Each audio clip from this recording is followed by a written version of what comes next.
What's up, shit? Tim here. Now, February came and went, and lots of interesting films in February. Now, I didn't really see as much as I was hoping. I do not really have Psycho Kill on this list because I didn't really sort. I was actually a little sick the week Psycho Kill came out, so I never really got a chance to watch it, to be honest, because it just came and went and all. I haven't seen the Nirvana movie yet and all, but there was some pretty good stuff in February. Everything checked out, whether it was on streaming, theaters, etc. So here's my February 2026 ranking. I mean, there's some good ones this month. There's some not good, so good ones, and I'm getting into that right now. So about 22 new films in February. Some pretty good stuff there, and some not so good stuff either. Number 22, the worst movie I saw in February, Strangers Chapter 3. Oh boy, this movie was abysmal. I mean, this trilogy has not been the best. I mean, the first two Strangers, Pray at Night, and the first Strangers, I both enjoy those. But my God, this trilogy that Rennie Holland directed has not been great. It has really been dumb throughout. I mean, it's real like not as scary. They're just really abysmal. Not, and the third one was just as bad. I mean, it was just a really terrible one. All right, number 21 is a movie called Ted Bundy, not Ted Bundy, Bunny. Now, if you guys don't know much about Ted Bundy, it is of course where like the serial killer of Ted Bundy raised around rabbits and craze goes on like a killing spree. So he becomes like a rabbit in a weird way.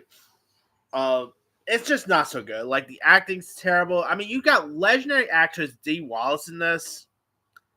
Boy, that poor lady needs a new agent. I mean, she's been in like the Terrible Monsters reboot. She was in Jeepers Creepers 3. I mean, this is the actress who was in like Cujo, E.T. I mean, you really waste like it's sad how badly the waste in her terrible horror movies like this. But yeah, this was just not so good. I mean, not scary. Good kills actually. It did have some cool kills. I will give it a credit for that. But yeah. All right. Number 20 is F Valentine's Day. Yes, that's literally the actual tie-up. S Valentine's Day is where like Gina, who hates Valentine's Day birthday, and travels to Greece to prevent her boyfriend's proposal. And with the help of for vacationers, she schemes like to delay it here, and it's not really all that great. I mean, it has Jeannie Garner, who was of course in that movie 4. She was in the Halloween 2018 film. I mean, she wasn't all that great in this. You got Scarlett Astor from Pitch Perfect. You got Bobby Cannavale's kid, Jay Cannavale, Marissa Tomei, Lil Rel Howery, Natasha Leggero. You have some cool people in this I do quite like. And this movie just came out of nowhere, but I decided to checked it out around Valentine's week, and it just was so good. Not all that charming, not all that funny, terrible dialogue, really bad film there. All right, number 19 is In the Blink of an Eye. Now, this is directed by Andrew Stanton, who gave us John Carter, Finding Nemo. He is the director of the upcoming Toy Story 5.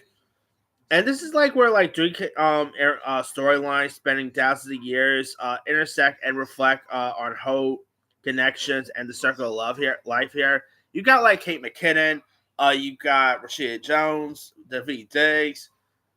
It is so downright boring. I mean, now you can kind of see why they decided to release this thing straight to Hulu and not theirs.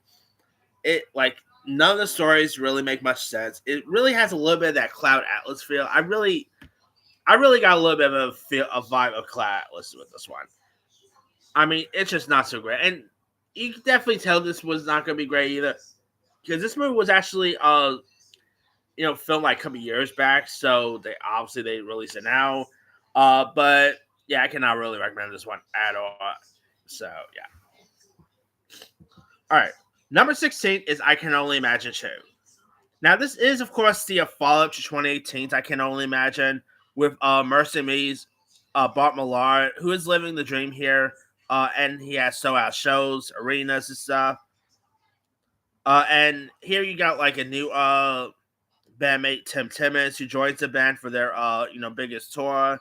You got Joshua Bassett, who you might know from the High School Musical series on Disney Plus. And of course, it is obviously a Christian film and stuff. I really quite liked the first. I Can Only Imagine. I thought that actually had some charm to it. I thought it was alright and stuff. So I had a little hopes for this one. I wasn't too big with it here. I mean, it just really did. It just really wasn't all that great. Definitely had some hearts, but yeah, I was just bored out of my mind with this one. Didn't really care much for the script here. Uh, it just wasn't a great Christian film. I mean, I don't mind. Like, I'm not really like the world's biggest Christian guy, but there will be a Christian movie that will come out of the gate that I do really enjoy. Like that movie Soul on Fire that came out last year. That was pretty decent. The one about Columbine, I'm Not Ashamed. That was actually okay. But then there was also some others like this, and it just wasn't all that great here. All right, number 17 is Relationship Goals. Now, this stars Kelly Rowlands, and I will say this is a little better than that one she did with Mia Culpa. That doesn't say much. It's still not so good. This is, of course, where like this TV producer Leah Caldwell aimed to become the first woman running New York's top morning show here, and it's a really, and of course she ends up coming back with her ex here and there. I did not really care much for the character at all. You got Method Man, who I like Method Man, but even he wasn't enough to save this. Kelly Rose was a little better in this, as she wasn't Mia Culpa, obviously. But even she wasn't enough to save this one. It's just not a good film at all. All right. Number 16 is Solo Mayo. Solo Mayo, of course, stars Kevin James, who plays like this guy named Matt, who's like picturesque Italian wedding is shattered when his fiance leaves him at the altar. And he embarks on like a planned honeymoon across Italy alone. And I was actually bored out of my mind with this one. I really did not really sit with the Kevin James character. And I like Kevin James, by the way. Whether it's Kings and Queens, whether it's like him doing the grown ups movies, Paul Blart, Zookeeper. I'm actually a big Kevin James guy. He was actually pretty good in Becky, by the way. But this just wasn't all that great. I mean, I did not really click with the character at all. I mean, it was a little boring at times too. I mean, you had some interesting other additions like Allison Hannigan and Kim Coates. I actually quite like their parts in this a little more than Kevin James's character, to be honest. But yeah, this just wasn't all that great. All right, number 15, Honey Bunch. Now, this was a Shudder original movie that I actually was interested in, but it just wasn't all that scary at all. It's about like Diana's husband who is taking her to a experimental trauma facility deep in the wilderness, but can't remember why here. And as her like memory begins to creep back to some unwelcome, sinister truths about her marriage here. You got like Jason Isaacs, Grace Gorwitsky, Kate Dickey. I mean, this wasn't all that scary. It wasn't all that interesting at all. I mean, Shudder has made some decent stuff I enjoyed. This wasn't one of them. So, yeah. All right. Now, some of the ones I actually did quite enjoy. 14 is Twisted. Twisted was directed by Darren Lil Bousman, who obviously you might know gave us a couple of the Saw movies. He directed Repo the Genetic Opera, which I really quite enjoy. Repo. If you guys never seen Repo the Genetic Opera with Paris Hilton, Alexa Vega, give that one a go.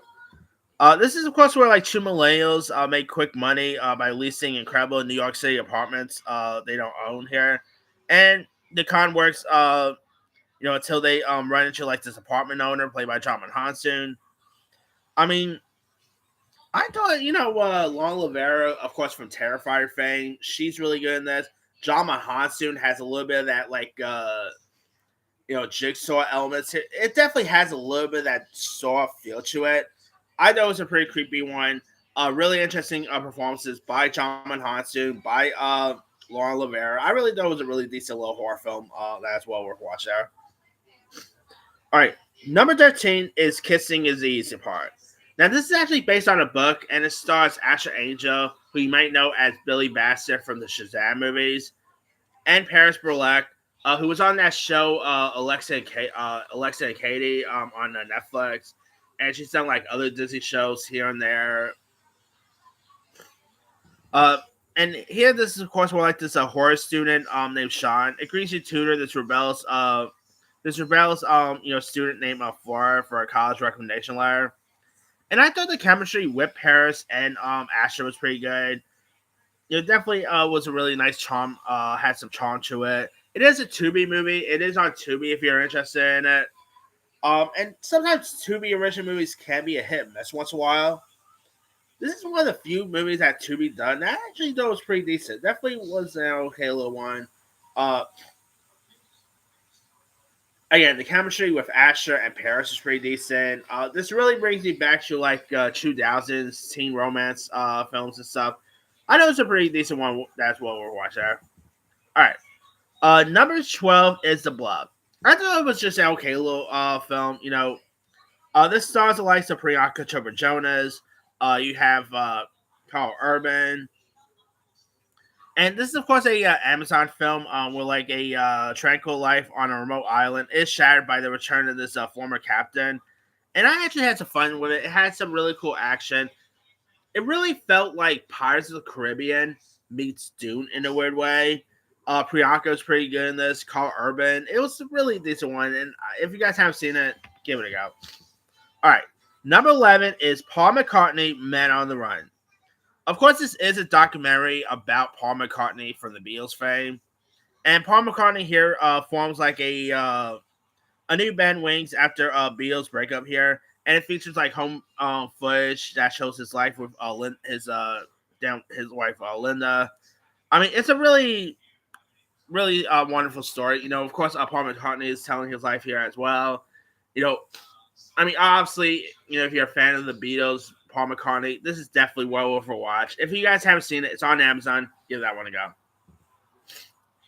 Now, here is my official top 10. Number 10, Good Luck, Don't Die, Have Fun.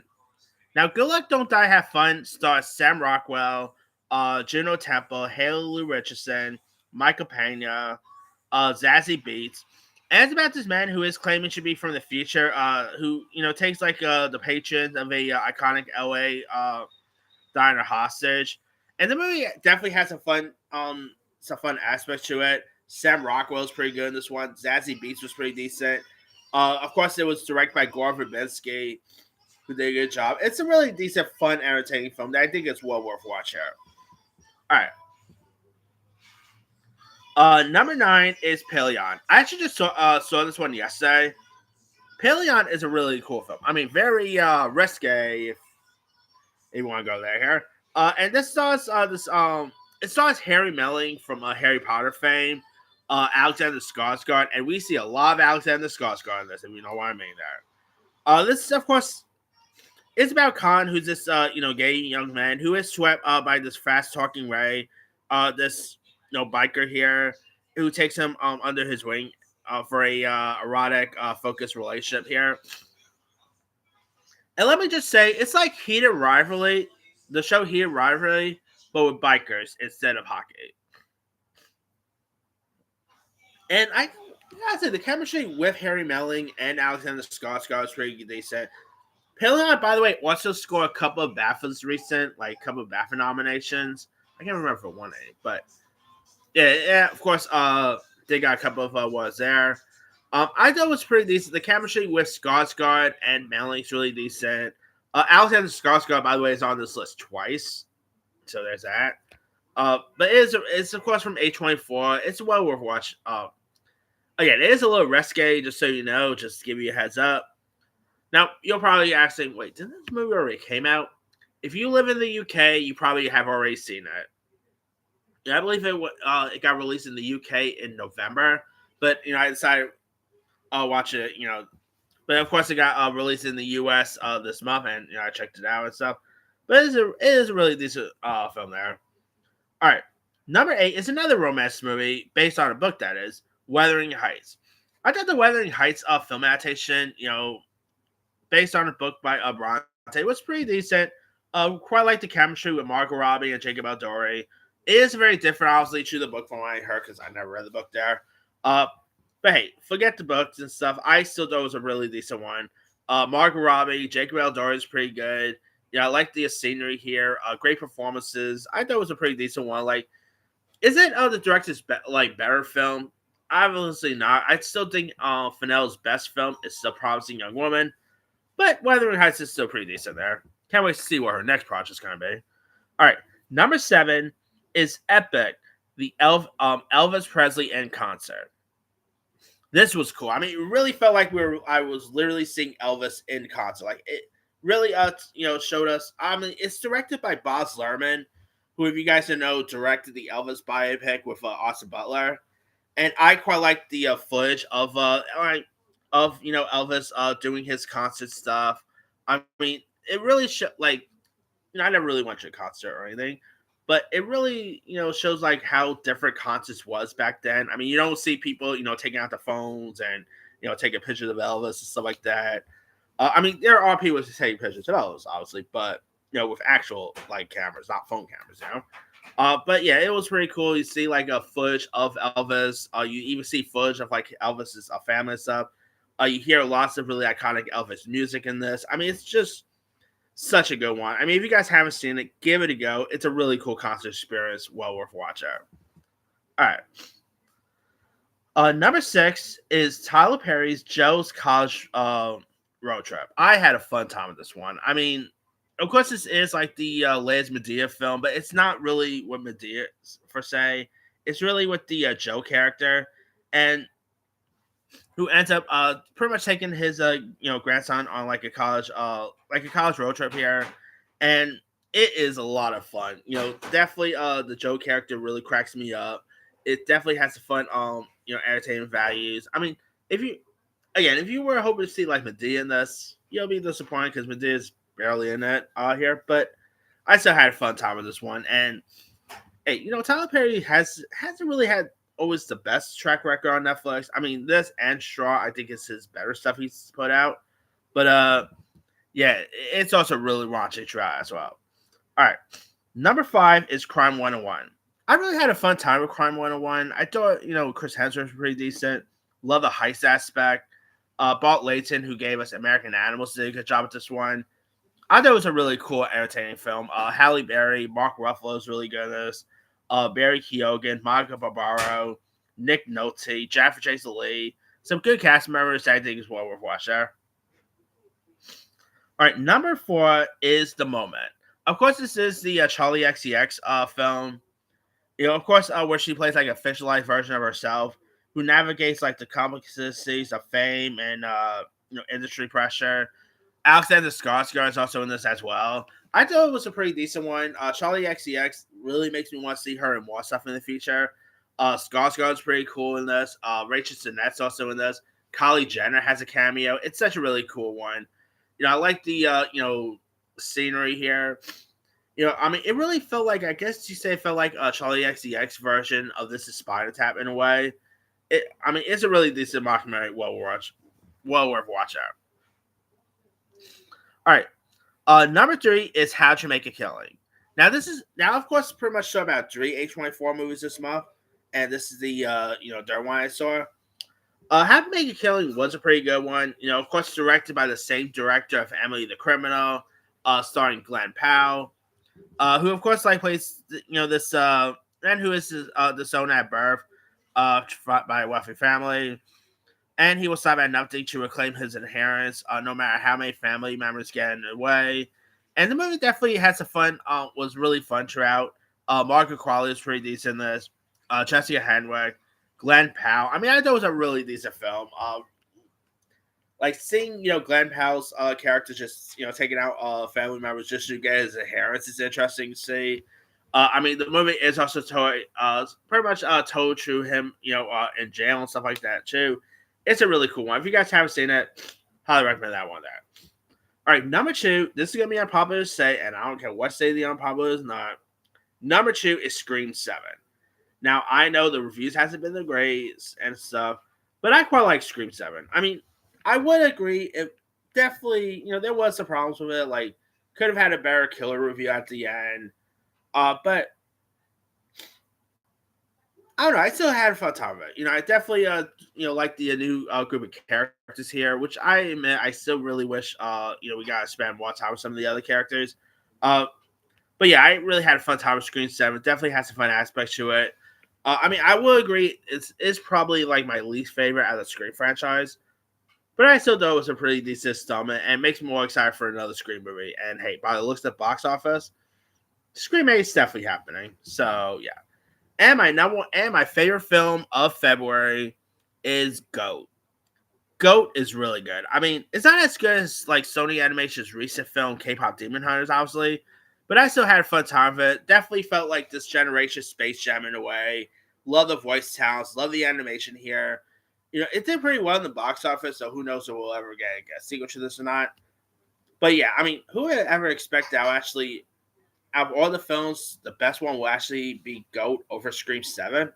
I would not have believed you there, but I still had fun time with it. It was definitely a really fun one, and hopefully we get another one. And obviously, good voice talents. You got Kale MacLachlan, Gabrielle Union, Nick Crow, Jelly Roll. Let's go on and on. Some really cool voice talents. Of course, produced by Stefan Curry, who's also in this. I mean, if you guys haven't seen it, it's still in theaters now. Give it a go. It's well worth watching. But that's pretty much it. Here is, of course, my official quick rundown. Number 22, Stranger Chapter 3. 21, Ted Bundy. 20, F Valentine's Day. 19, In the Blink of an Eye. 16, I Can Only Imagine. Oh no, 18, I Can Only Imagine 2. 17, Relationship Goals. 16, Soul Mile. 15, Honey Bunch. 14, Twisted. 13, Kissing Your Z's Apart. 12, The Bluff. 11, Men on the Run.